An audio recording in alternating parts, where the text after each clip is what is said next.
الحمد لله والصلاة والسلام على رسول الله اما بعد. السلام علیکم و رحمت الله و برکاته.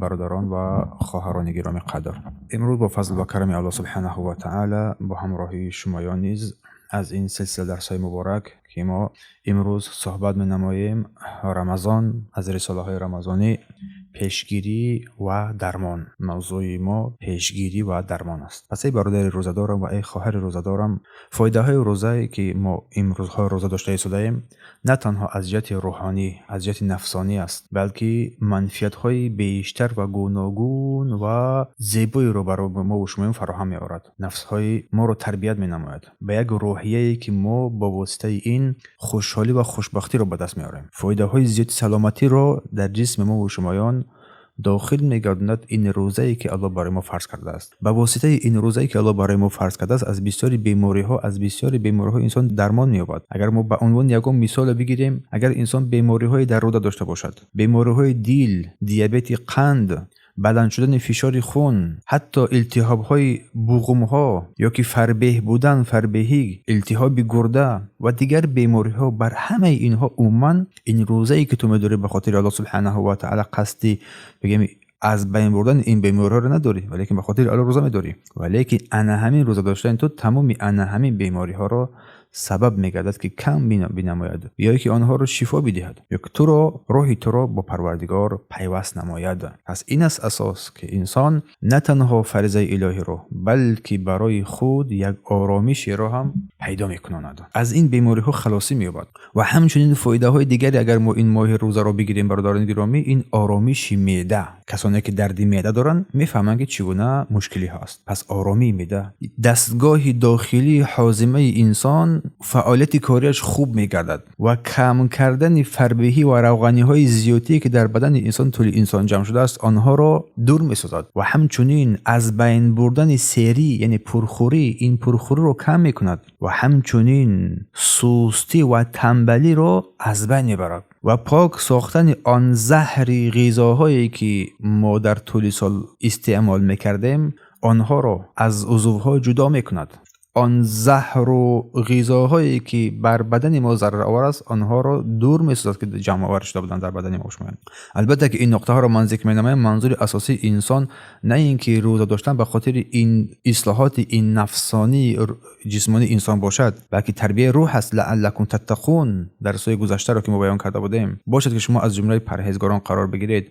ولی که موضوعی که فایده هایی که آن در این رمضان برای ما میرسد از روزه فایده های عظیمی دارد. برای همین بعضی از کسان رو میبینی که حتی نماز هم نمیخونن در ماه رمضان روزه میدارن، چون مقصد آنها، نیت آنها میفهمند، درک کردن، چون طب هم این رو اثبات کرده است که فایده هایی دارد. از همین سبب ما میتوانیم بگوییم که از منفعت های عبادت روزه این که انسان از بیماری ها درمان مییابد، از بیماری ها درمان مییابد و از دردهایی که پیش آمدنی هستند آنها رو پیشگیری می‌نماید، همه این با اجازه الله سبحانه و تعالی. پس این است معنا، این است راهنمایی اسلام در بیان مسئله های روزه. چگونه که یک سخن مشهور است میگن روزه بگیرید سلامت میمانید. همین خیلی سخن هست، روزه بگیرید سلامت میمانید. پس در این روزه تمامی برتری های نیک جمع آوری شده است. از طب اگر که ما از نگاه طب نظر نماییم، حتی از قدیم در طب فایده های این روزه رو ذکر یادآوری کرده هستند. حتی طب معاصر رو اگر ما بگیریم چقدر طب معاصر پیشرفت کرده است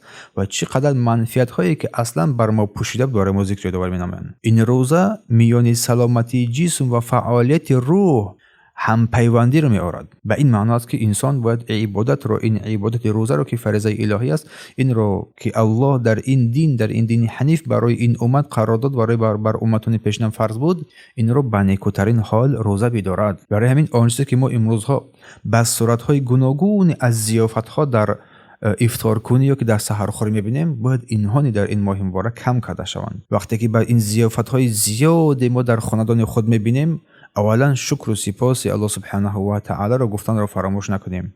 دوم حال بیچارگان مسکینانی که در این راه قرار دارند را بعض آنها نیز فراموشی رو به دست ندهیم، بلکه آنها رو در این خوشحالی رمضان دست بگیریم، کمک نماییم هر قدری که توان داریم. این است دوستی حقیقی، این است محبت حقیقی بر بندگان الله سبحانه و تعالی. پس این فراوانی نوع‌های گوناگونی از طعام، اینها تبدیل می شود به یک زهر در جسم انسان. برای همین است که انسان از این فراوانی نعمتایی که الله برای او عطا کرده است باید از مسکینان باید فراموش نکند، بر آنها یک طعام بدهد، بر آنها یک نیکویی هم داشته باشد. و یکی از فایده های روزه این است که انسان فکر اندیشه است در دیگران باشد، گرسنگی را میکشد تا که احوال گرسنگان را بدانی، تا که بر آنها یک دستگیری باشی. پس این از اساس رعایت کردن این قاعده های سلامتی. پس از همه این کجرفتاری ها و از همه این فهمیشی های نادرست در نتیجه بر اسراف کردن، بر زیاده روی کردن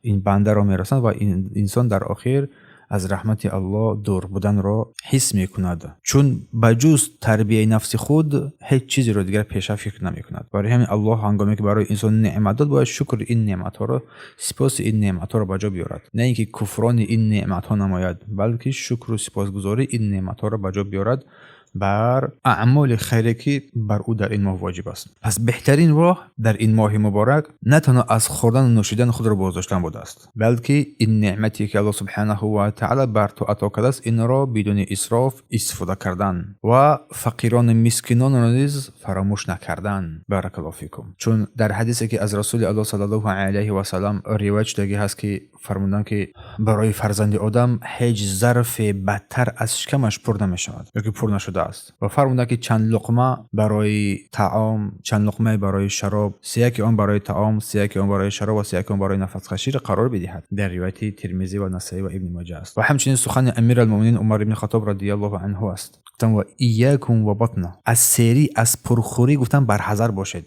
از سری و پرخوری بر حذر باشید، فانها ثقیل فی الحیات. گفتن زیرا این سریخوری و پرخوری در زندگی بدن را وزنین میکند، در زندگی بدن را وزنین میکند که انسان دیگر توانی انجام کار نمیدهد و تنبل میگردد. با از این بدتر عمر بن خطاب فرمودن که و بعدی مرگ یا که و در مرگ بدبویی رو میآورد. این از عاقبت های بدی پرخوری.